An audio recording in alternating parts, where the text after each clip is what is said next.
Well, that was a few highlights from around the grounds last week, and we're back. I think it's round 16 for Ruckoff, and with us we've got, I don't know if he's part of the CIA, the FBI, but he is the GM for the Wanderers. He's known as the GM. He's got quite a Bar TV cult following now. And he's the king of the head pat, king of the bum tap. And we've got Cal McDonald with us. How are you, mate? Good, mate. How you going? Yeah, very good. Well, you almost went viral last week with all that head tapping. Yeah. Very, very interesting to see you brought that into your game. Obviously, you've been around the NHRU, or the Rams NHRU, for a couple of years now. Yeah. And you find yourself in the role of GM at Wanderers. How's it going over here? It's going really good, mate. A lot of people put in a lot of hard work. It sort of got me to where I am today. So just stepping in where people have set it all up and just moved. Yeah, I mean, it's an interesting role. I guess it's a role that's unique to the Wanderers club, and it's a good sign, a good step forward into, I guess, semi-professionalism for the club, and indeed, I guess, the whole NHRU, and it's a good model for other clubs to look at. You mentioned, I guess, what the work that the club's done over the past few years, and how hard has it been to come into this role? There's been a few challenges, sort of the way they've set the structures up and everything, and sort of the guys that had the big vision, like someone like Tony Samble, we put a lot of work in, just natural progression, he's moved on, and the new senior board, new junior board, stuff like that. So people just trying to find their feet, where they fit in, and obviously where I've come in and where I fit in, people's roles around that sort of stuff. But it's going really well. People have really supportive, and they know there's a role there. So it's really taken off. So it's really good. Yeah, definitely. It's a good step for yourself personally into a career in sports administration. Yep. Obviously, you've played sport for a number of years, and you're right into it. How's it helped you on the field as well, I guess? I don't know. It's sort of, you've got to separate yourself as a player and a sports administrator, or as it's your hobby.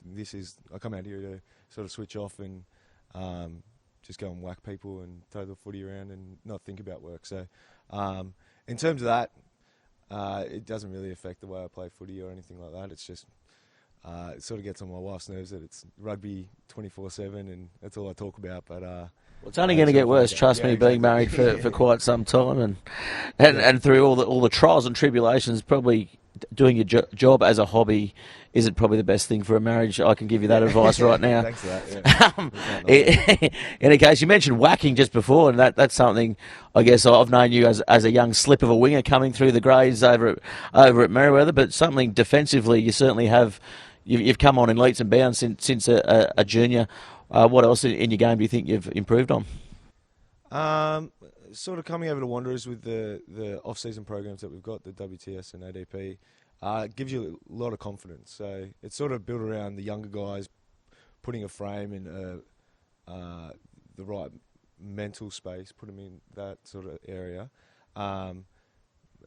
Sort of leadership-wise, like you said, that viral head tap thing, I know that there's a lot of guys in our team that have got a lot more personal attributes, physical attributes that are better than me, that if all I need to do is come in and someone puts a big tackle on or we win a scrum, that all I have to do is tap someone on the head and that's my contribution.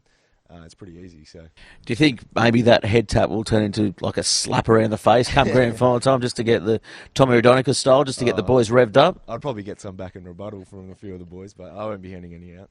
Well, definitely. I mean, and your pack over the last couple of years, Wanderers pack in past seasons probably hasn't been the most highly rated, but definitely the pack certainly has a lot of steel, and I guess the back line as well, pretty slick at the moment. Yeah, well, it's one thing that we've focused on over the last couple of years. I think you only have to watch last week's game in the wet that the backs, there's a few of us that I can put my hand up that I did a few things that put us in under a lot of pressure, and it came to scrum time and University was supposed to either benchmark, but they probably had a bad weekend where we sort of ran over them a little bit, but put them under a lot of pressure, and our top five really stood up, and all day. It wasn't just a one-off thing. They just took it to them. So. And based at Wanderers HQ, where's your offices? Where do you work from, or is it just a roaming role that you can do from home? Yeah, it's a little bit here and there. I'm up in the blue room often. In the bar, is it? Or? Yeah, we can go later on if you want. Yeah. Business. Sweet. We're sponsored by the depot, so I duck over there and take people over there for coffees, or I'm going up. Well, we could go there for a coffee if you want. Yeah, so just ducking around everywhere and sending emails from home in the morning and stuff like that. Yeah, good. And I guess sponsorship's a big part of it, and recruitment probably is a big part of it. What are other parts of your jobs that I guess that people don't know about?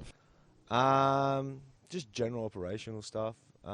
Just being a face around. So we're trying to bring our seniors, juniors. We've got an emerging netball club coming up. So I'm just like the spokesperson, really, just to show my face. And if there's any queries across any of those sorts of paths, that they know I'm someone who can come and talk to if there's any problems with stuff like that. So. Yeah, definitely. You're a man of many shades, I guess, as well. A lot of people don't know as well. You are the grandson of the late great Bart Cummings as well. Yeah. How's that? I mean, you keep that under low wraps. Yeah, I don't go around telling too many people. I know there's a few of the guys I went to school with that knew about it. Dylan Evans didn't mind telling a few people. So no, he was a really good man. He helped me in a lot of ways. He was the one who gave me the opportunity to go to Joey's down in Sydney. So I'll be forever grateful for that. And like I said, he's just a great man, a great Australian. So. Yes, he certainly is. And are you all right with the horses or no good? No, I was completely separated from it. So I just go down and dress up and watch during the spring. That's about it. Yeah, very good. And you certainly like to dress up, that's for sure. Very good. Well, we'll get to the ladder now. And looking at the ladder for our viewers at home, it's a big game. We'll get to that later. But Wanderers and Hamilton on top. Merewether, Carlton and Waratahs probably fighting out for that third position at the moment, which is an interesting battle. And indeed, 5th and 6th now, Maitland, Southern Beaches. It's going to be a good battle, and the last match of the year might decide who gets in the semi-finals. Yeah, so I think they've set it up pretty well, that the administrators here at the NHIU, with all these games coming down to the wire and they're playing each other off for the same spot. So the strength of the competition, like usually it's probably the top 3 that you know are going in, and now we've only got the top 2 you're sort of certain of, and everyone else after that sort of thrown up in the air. So it'll be an interesting semi-final series, because I think all that top 5 can potentially make their mark in throughout the semi-finals. Southern Beaches haven't lost a game in quite a while. They took us off the other day, and they're going from strength to strength. So there's always one smoky like that. Maitland a couple of years ago went from 5th to the grand final and beat us. Yeah, so there's a few of them. There's always a run for someone. Lake Macquarie a couple of years ago. So very good. Well, here's the ladder here. We'll take a quick break and come back with the Rams low percentage play of the week.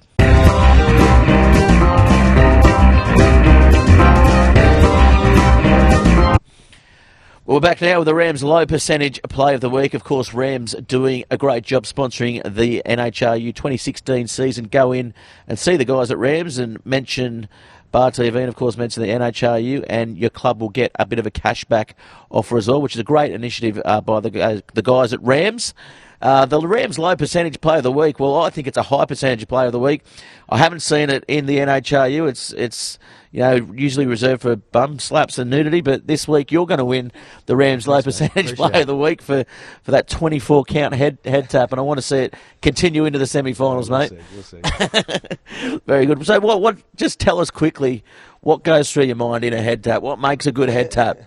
Well, I suppose it's what happens beforehand. So it's just the energy that the boys bring. That's a sort of try and match it and keep the volume full. So. Do you see yourself as some sort of wizard out there, giving them powers? No, not at all. Very good. Well, that's the Rams low percentage play of the week for this week, and Cal McDonald right here. He'll win one of my albums, which I'm sure he'll play over and over, or use as a coaster. I'm not too sure. We're back with a top better round preview after this.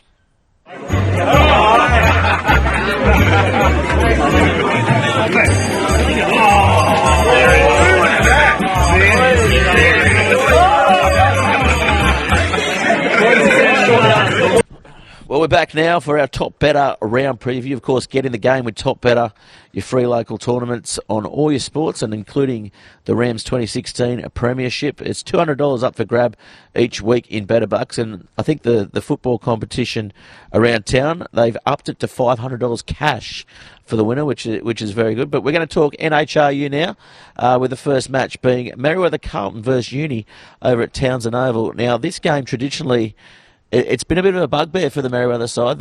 They've come away on a couple of losses over the last couple of years, and it is a danger match. They need to win. They made, I think, about 6 changes last week, so it'll be interesting to see what side runs out for the Greens this week. But they looked pretty good against Maitland. Wasn't their best performance. They could have put more points on them. I think they have got more points in them, the Greens. It'll be interesting to see. You played Uni last week. How do you think it's going to go? I think if it stays like this kind of weather, you'd think Merriweather slick back line. They've always got that sort of setup. So, yeah, if they stick away from making handling errors and giving University set piece, they should go right, I'd say. Waratahs versus Nelson Bay at Waratah Oval, the Bay. I know you're a Bay boy, close to your heart, but they haven't gone too well away from home this year. And Waratah, they're looming as a very dangerous side coming into the semi-finals. Yeah, well, I saw that the outside centre guy's gone home too, so for the Waratahs. So you never know when the Bay, if they step up. Later in the season, you think it's probably gone for them, but Waratah, they'd probably use this as a stepping stone to the finals. They've got to build a bit of momentum. So Hamilton, Wanderers, everything up for grabs. I know who you're going to say. Yeah. Well, Hamilton. Yeah. Well, yeah, it's been the premier match for the last couple of years, Hamilton versus Wanderers. So we just got to bring our A game tomorrow. We know that, and just really go out there and take it to them. So. Well, it's going to be interesting, and of course Hamilton has suffered a couple of mid-season defeats out there. Speaking to Bubba Coleman this week, everything is on track. Ivan Walkling is back from a golfing holiday, I believe, and I don't know if he'll start this week, but if he does start, that gives them a definite advantage and a bit more structure. I think maybe if early on, if he doesn't start, is when the Wanderers can sort of pressure that ruck, which you guys do so well, and play good structured football. It's going to be a very close match, and it's one that, it was heads or tails whether we're going to do this one or the late Macquarie one, but everything up for grabs. The minor premiership's probably up for grabs in this one. Yeah. And is the Hawthorn Cup as well? No, I think Beach is still over. Oh, Beach is still over that. No, Merriweather. I don't know. I don't even know who has it, but anyway. It's irrelevant. Minor premiership's up for grabs. It'll be, interesting match. I'm gonna go against you and say Hamilton by 3. Yeah, by 3. Yeah, righto. It'll be a close one. Wanderers by 12. Wanderers by 12. Yeah. Wow, you've heard it. You've heard it first here on Ruck Off. Next up, we've got Beaches versus Roos. That is going to be our feature match this week. Yeah, a bit of fire in that game. Yeah, grudge match. They certainly put everything out on the table in the first round. I'm expecting the Beaches. They have to win to make the top 5.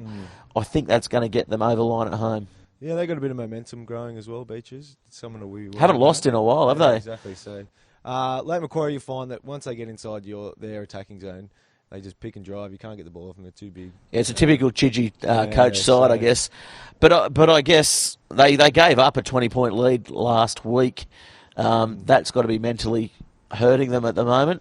They lost. Everything's off the table really when it's Beaches versus Lake Macquarie after the off season that's just gone through, and I think the first round was quite a fiery encounter too. So. Should we have a side bet on yellow and red cards? Yeah, maybe. Maybe Top Better can put that down as one of their markets. How many yellow cards in the match? Because the referees got a quota anyway, don't they? Yeah. Well, the Specsavers referees, we love what they do, of course, and we certainly love it when they reach in their pockets and pull out a bit of yellow plastic. Yeah. How many cards you got this year? None this year. Yeah, very well. There you go. Yeah. Don't count your chickens before they're hatched. We've still got a long way to go, mate. Anyway, we're going to go to the last match. Maitland versus Singleton. Maitland have to keep winning. Singleton haven't won too much. This is a grudge match as well. They hate each other.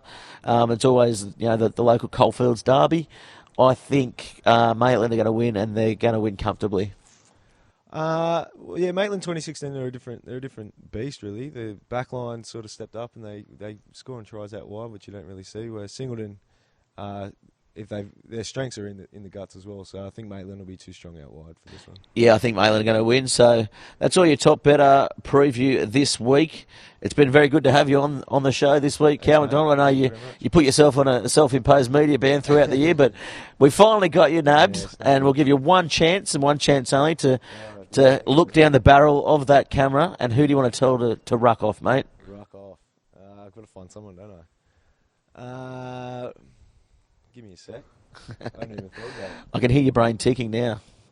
Yeah, well, let's put some fire in this match. I'll tell the Hamilton Hawks to ruck off. Oh, Hamilton Hawks, the entire Hamilton Hawks to go and get ruck off.